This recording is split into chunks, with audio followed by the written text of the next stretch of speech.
Saat kita menyembelih hewan kurban, darahnya tumpah. Wa innad dama la yaqa'u minallah bimakan. Darah yang menetes jatuh ke tanah cepat, tapi ada yang lebih cepat dari darah hewan kurban. Ampunan Allah kepada orang yang berkurban. Innaha la ta'ti yaumal qiyamati biquruniha. Hewan kurban itu nanti akan datang pada hari kiamat dengan tanduknya, wa aslafiha dengan kukunya, wa ash'ariha dengan bulunya. Kukunya, tanduknya, bulunya adalah sampah yang akan dibuang. Tapi pada hari kiamat sampahnya pun akan bersaksi bahwa orang ini sudah berkurban. Bagi yang belum terbuka pintu hatinya pada hari pertama, masih ada kesempatan tanggal 11 Zulhijjah. Belum ada uang, masih ada masa tanggal 12 Zulhijjah. Belum mampu, masih ada waktu tanggal 13 Zulhijjah. Setelah asar masih bisa menyembelih sampai tenggelam matahari tanggal 13 Zulhijjah. 4 hari penyembelihan. Hari nahar tanggal 10, 11, 12, 13 hari tasyrik. Begitulah murahnya Allah kepada kita semua. Orang-orang yang menahan, orang-orang yang pelit, orang-orang yang bakhil. Sesungguhnya yang kita miliki ini bukan punya kita, ini milik Allah. Kita hanya menyerahkannya kepada Allah Subhanahu wa ta'ala. Hewan kurban yang kita sembelih, setelah itu dia mati. Domba mati, kambing mati, unta mati. Mereka tidak akan ditanya mungkar nakir, tidak ada azab kubur, tidak ada azab. Tapi kita kalau mati, yang kita inginkan adalah husnul khatimah.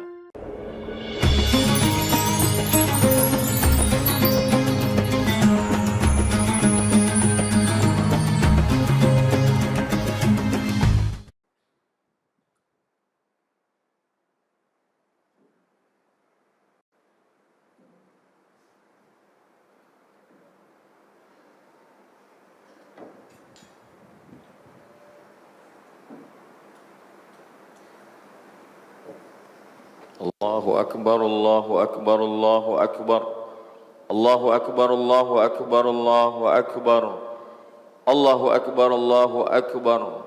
Allahu akbar kabira, walhamdulillahi katsira, wa subhanallahi bukratan wa asila. La ilaha illallah wa la na'budu illa iyyah, mukhlishina lahud-din walau karihal kafirun. لا إله إلا الله وحده صدق وعده ونصر عبده وأعز جنده وهزم الأحزاب وحده. الحمد لله والصلاة والسلام على رسول الله سيدنا ومولانا محمد بن عبد الله وعلى آله وصحبه ومن تبعه ومن والاه. أشهد أن لا إله إلا الله وحده لا شريك له وأشهد أن سيدنا محمدا عبده ورسوله لا نبي بعده. اللهم صل على سيدنا محمد النبي الأمي وعلى آله وصحبه وبارك وسلم. قال الله تعالى في القرآن العظيم وهو أصدق القائلين: أعوذ بالله من الشيطان الرجيم. يا أيها الذين آمنوا اتقوا الله حق تقاته ولا تموتن إلا وأنتم مسلمون. وقال تعالى في آية أخرى: يا أيها الذين آمنوا اتقوا الله وقولوا قولا سديدا يصلح لكم أعمالكم ويغفر لكم ذنوبكم ومن يطع الله ورسوله فقد فاز فوزا عظيما. عباد الله، أوصيكم ونفسي بتقوى الله وطاعته فقد فاز المتقون. Hadirin hadirat jamaah Idul Adha yang dimuliakan Allah Subhanahu wa ta'ala. Allah Subhanahu wa ta'ala tidak meminta anak kita seperti yang diminta Allah kepada Nabi Ibrahim alaihissalam. Allah hanya meminta 1 ekor kambing. Yang diminta Allah hanya 1 ekor sapi. Itu pun 7 orang bersama-sama. Lan tanalul birra, kamu tidak akan mendapatkan kebaikan hatta tunfiqu mimma tuhibbun, sampai kamu memberikan apa yang paling kamu cintai. Yang paling disayangi Ibrahim adalah anaknya Ismail. yang dia tunggu selama 86 tahun menurut Imam Abul Fida Ismail Ibnu Katsir dalam tafsir Al-Qur'anil Azim. Dia berdoa pagi, petang, siang dan malam, Rabbi habli minas salihin, berikan aku anak yang saleh. Rabbi habli minas salihin, berikan aku anak yang soleh. 86 tahun setelah diberikan, ternyata itulah yang diminta oleh Allah Subhanahu wa ta'ala. Dalam hidup, terkadang apa yang kita sayangi, apa yang kita cintai, diambil oleh Allah Subhanahu wa ta'ala. Maka kita dengan kekuatan batin membacakan ayat di waktu pagi, lillahi ma fis samawati wa ma fil ard. Apa yang ada di bumi, apa yang ada di langit, lillah, milik Allah, bukan milik kita. Semakin dalam merasa memiliki, semakin dalam kekecewaan saat dia diambil oleh Allah Subhanahu wa ta'ala. Puncak daripada penderitaan adalah rasa memiliki. Maka kita diajarkan dalam Islam, semua ini bukan milik kita. Jabatan, harta, anak, istri, suami, semua milik Allah. Dipinjamkan Allah kepada kita sejenak, setelah itu dia ambil kembali. Makanya orang yang menyembelih kurban itu berkata, Allahumma minka walaka, ini hewan kurban ini minka, dari engkau, walaka, dan aku sembahkan, aku berikan lagi kepada engkau. Aku tidak menyembah kepada yang lain. Iyyaka na'budu wa iyyaka nasta'in, hanya kepada engkau saja ya Allah. Belajar dari peristiwa Nabi Ibrahim alaihissalam, Allah tidak meminta kambing Nabi Ibrahim, Allah tidak meminta unta Nabi Ibrahim. Yang diminta Allah adalah anak yang paling dia cintai.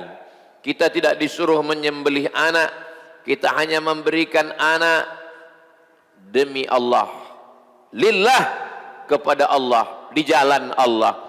Silakan anak-anak kita menjadi insinyur, tapi dia akan menggambar masjid, dia akan menggambar bangunan, hasilnya dia membayar zakat, infak dan sedekah, lillah. Anak itu kita berikan kepada Allah. Silakan anak kita menjadi pejabat, kepala daerah, polisi dan tentara, tapi dengan jabatan itu dia menolong agama Allah, lillah, bukan untuk dunia, tapi untuk Allah Subhanahu wa ta'ala. Pelajaran yang kedua, Ibrahim berkata, ya bunayya, wahai anakku, inni ara fil manam, aku melihat dalam mimpiku, anni azba'uka, aku menyembelih lehermu. Fanzur madza tara, apa pendapatmu wahai anakku? Apa jawab Nabi Ismail alaihissalam? Ya abati, wahai ayahanda, if'al ma tu'mar, laksanakan apa yang diperintahkan Allah. Satajiduni insyaallah minas sabirin, insyaallah aku termasuk orang yang sabar menerima ujian Allah Subhanahu wa ta'ala. Apa yang dijawab anak kita sekarang terhadap ucapan kita? Nabi Ibrahim mengajarkan kepada kita tentang kepatuhan seorang anak. Yang paling ditakuti anak adalah kematian. Yang paling dikhawatirkan ayah adalah meninggal dunia. Itulah ujian yang tertinggi. Itu kenapa namanya kita sebut dalam salat 4 kali. Kama sallaita ala Ibrahim wa ala ali Ibrahim, kama barakta ala Ibrahim wa ala ali Ibrahim. Mengapa Nabi Ibrahim wa ali Ibrahim, keluarga Ibrahim? Mengapa keluarga Ibrahim? Karena keluarga Ibrahim yang lulus dengan ujian kematian. Ya abati, wahai ayahanda, if'al ma tu'mar, laksanakan perintah Allah. Satajiduni insyaallah minas sabirin, aku sabar menerima yang sudah ditetapkan Allah Subhanahu wa ta'ala. Bagaimana anak-anak kita sekarang? Anak-anak yang sudah terkena narkoba, na'udzubillah. Anak-anak yang sudah terkena LGBT, na'udzubillah. Anak-anak yang sudah terkena penyakit fitnah akhir zaman. Peristiwa Idul Adha mengingatkan kita kembali berapa banyak anak yang tidak diterima di pondok pesantren karena tidak pandai membaca Al-Quran. Kemana ayahnya? Kemana ibunya? Mengapa tidak mengajarkan anak membaca Al-Quran? Kalau kita tidak mampu mengajar, kita datangkan guru. Kalau tidak punya uang, kita bawa anak ke masjid, ke surau, ke langgar, ke musalla. Kita hanya mengantar dari maghrib sampai ke isya. Insya Allah dia akan hafal surat-surat pendek. Dia akan membaca Al-Quran. Iqra'ul Quran, baca Al-Quran. Fa innahu ya'ti yaumal qiyamah. Al-Quran akan datang pada hari kiamat. Syafi'an li ashabih, memberikan pertolongan kepada orang-orang yang membacanya. Idza matal insan, diriwayatkan Imam Muslim, kalau manusia mati inqata'a amaluhu, putus amalnya. Yang punya kekuasaan putus, yang punya jabatan putus, yang punya harta pun putus. Tapi ada pengecualian. Shadaqatin jariyah, sedekah yang tetap mengalir. Ilmin yuntafa'u bih, ilmu yang baik-baik yang sempat kita ajarkan bermanfaat buat orang banyak. Waladin salihin yad'ulah, anak-anak soleh yang mendoakan kita. Hari ini kita semangat lagi untuk mendidik anak kita. Jangan sibuk mencari harta dan kuasa sampai tidak sempat mendidik anak-anak. Anak-anak ini akan ditanya di hadapan Allah Subhanahu wa taala, dan ayahnya pun akan diminta pertanggungjawaban. La tus'alunna yauma idzin 'anil na'im. Kamu semua akan disoal, kamu semua akan ditanya. Kullukum ra'in, setiap kamu adalah pemimpin. Ayah akan ditanya tentang istri dan anaknya, ibu akan ditanya tentang anak-anaknya. Wa kullukum mas'ulun 'an ra'iyatihi, akan diminta tanggung jawab di hadapan Allah Subhanahu wa taala. Kalau ada anak yang tidak sholat, ada anak yang tidak menutup aurat, ada anak yang bergaul bebas, ada anak yang tidak peduli agama, yang pertama kali bersalah adalah ayahnya, yang kedua bersalah adalah ibunya. Selangkah kaki masuk ke surga, selangkah juga kaki sudah tertahan di neraka karena tidak mendidik anak-anak. Anak-anak adalah amanah, anak-anak adalah titipan Allah. Betapa banyak orang menginginkannya tapi tidak diberikan Allah. Maka yang sudah dititipkan Allah jaga dengan baik, karena kita akan bertanggung jawab. Kita akan diminta pertanggungjawaban di hadapan Allah Subhanahu wa taala. Mengapa Nabi Ibrahim diberikan balasan dua anak yang saleh? Ismail menjadi nabi, Ishak pun menjadi nabi. Itu semua adalah balasan Allah kepada Ibrahim alaihissalam ketika ayahnya berkata, la illam tantahi, kalau kau tidak berhenti menceramahi aku, kalau kau tidak berhenti mendakwahi aku, la arjumannaka, ku lempar engkau pakai batu sampai mati. Wahjurni maliya, tinggalkan aku. Kata Azar tidak hanya penyembah berhala, Azar adalah pencipta patung. Lalu kemudian apa kata Nabi Ibrahim? Sa'astaghfirulaka rabbi, aku akan memintakan ampun kepada Allah atas dosa-dosamu. Innahu kana bi afiyya, karena Allah mengabulkan doaku dan aku dekat kepada Allah Subhanahu wa taala. Ternyata yang menyebabkan anak durhaka salah satunya juga karena ayah durhaka. Maka oleh sebab itu datang seorang bertanya kepada Umar ibn al-Khattab, wahai Amiral Mukminin Umar ibn al-Khattab, hukum anak saya karena dia sudah durhaka. Umar yang bijaksana bertanya kepada si anak, ada yang ingin engkau sampaikan? Anak bertanya kepada Umar, apakah kami sebagai anak punya hak terhadap ayah kami? Umar bin Khattab menjawab, ya, anak punya hak.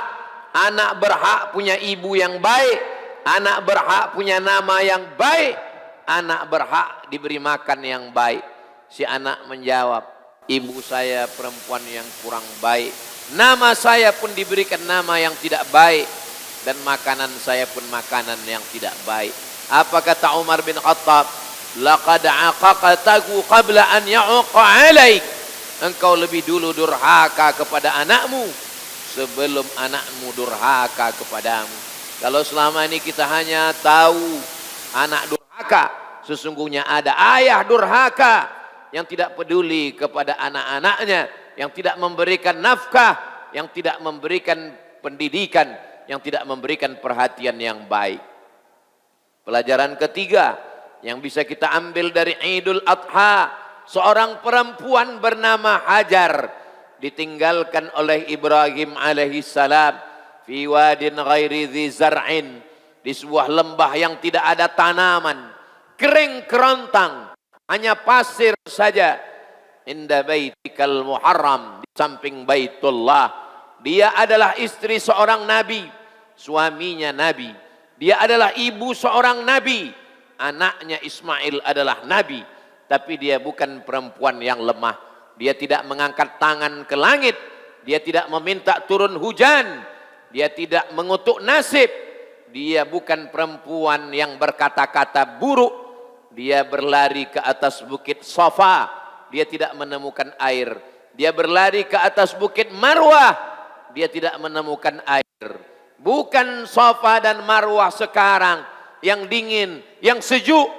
Safa Marwah tanpa atap, bukit Safa Marwah yang panas, bukit Safa Marwah yang kering. Ternyata kaki yang berjalan tidak memancarkan mata air. Dia perempuan yang tidak putus asa. Dia kembali mendekati anaknya di samping Baitullah. Ternyata Allah memberikan balasan. Air itu mengalir bukan dari tapak kaki Hajar. Air itu mengalir dari tumit anak yang belum pandai berjalan. Air itu diberi nama Zam-Zam. Mengalirlah wahai air Zam-Zam. Mengalirlah wahai air Zam-Zam. Lebih 3000 tahun lamanya. Air Zam-Zam terus mengalir karena usaha seorang perempuan yang luar biasa. Perjalanan dari Safa ke Marwah itu disebut dengan sa'i. Sa'i artinya usaha. Usaha seorang perempuan yang tidak berpangku tangan. Usaha seorang perempuan yang tidak mengeluh. Laki-laki yang hanya pandai berkata, laki-laki yang hanya pandai mengutuk nasib, perlu malu kepada Sarah, kepada Hajar, perempuan yang luar biasa. Dia meminta kepada Allah dan Allah memperkenankan segala permohonannya. Bukti sampai hari ini seluruh umat Islam meminum air yang memancar dari tumit Ismail. Tapi itu sebenarnya adalah perjuangan seorang perempuan. Bagaimana perempuan hari ini mendidik anak-anaknya? Kalau perempuan hari ini mendidik anaknya seperti Hajar, maka insya Allah anaknya seperti Ismail alaihi salam. Hari ini kita perlu merenung sejenak. Perempuan, wanita karir, pergi pagi pulang petang, melupakan amanah. Anak yang dia kandung 9 bulan 10 hari. Anak yang dia susukan 2 tahun. Ternyata setelah itu melupakannya. Perlu kita renungkan sejenak. Kesuksesan perempuan adalah ketika anaknya menjadi qurrata a'yun, sejuk dipandang mata, menenangkan hati dan jiwa. Kesuksesan perempuan bukan memperoleh penghargaan internasional. Kesuksesan perempuan ketika anaknya pandai mengaji. Kesuksesan perempuan ketika anaknya bisa sholat. Kesuksesan perempuan ketika anaknya tidak berkata keras. Kesuksesan perempuan ketika anaknya tidak kurang ajar. Kesuksesan perempuan ketika anaknya berdoa di waktu malam dan berkata, Rabbighfirli wali walidayya warhamhuma kama rabbayani shaghira. Idul Adha tidak hanya menyembelih hewan kurban. Pelajaran yang keempat yang kita ambil saat Ibrahim alaihi salam akan menyembelih anaknya Ismail, watallahu lil jabin, sudah dia letakkan anaknya di atas altar, di atas bukit. Ketika pisau itu sudah terasa sejuk di lehernya, fafadainahu bidzib'in azim, kami tebus anak itu dengan seekor sembelihan yang besar, ditebus dengan seekor kambing domba. Saat kita menyembelih, maka dianjurkan untuk menyaksikan penyembelihannya.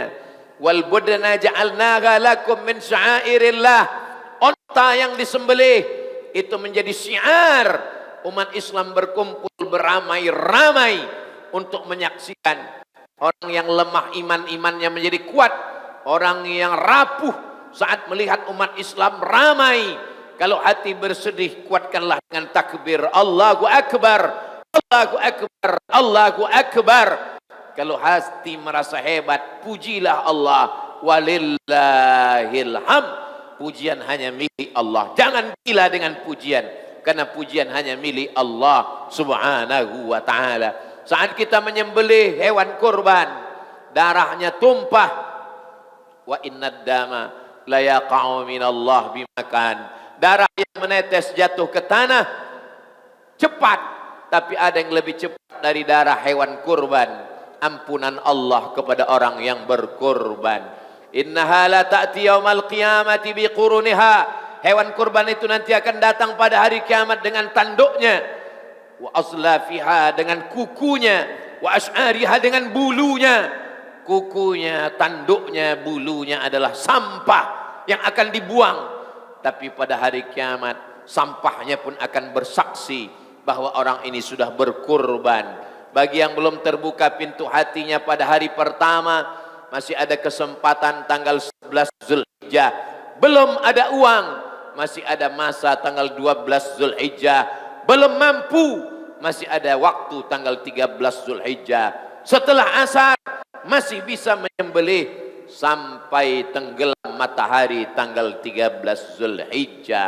4 hari penyembelihan. Hari nahar tanggal 10, 11, 12, 13 hari tasyrik. Begitulah murahnya Allah kepada kita semua. Orang-orang yang menahan, orang-orang yang pelit, orang-orang yang bakhil.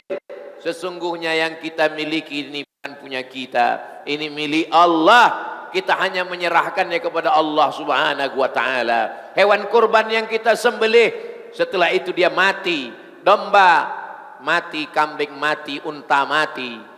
Mereka tidak akan ditanya mungkar nakir, tidak ada azab kubur, tidak ada azab.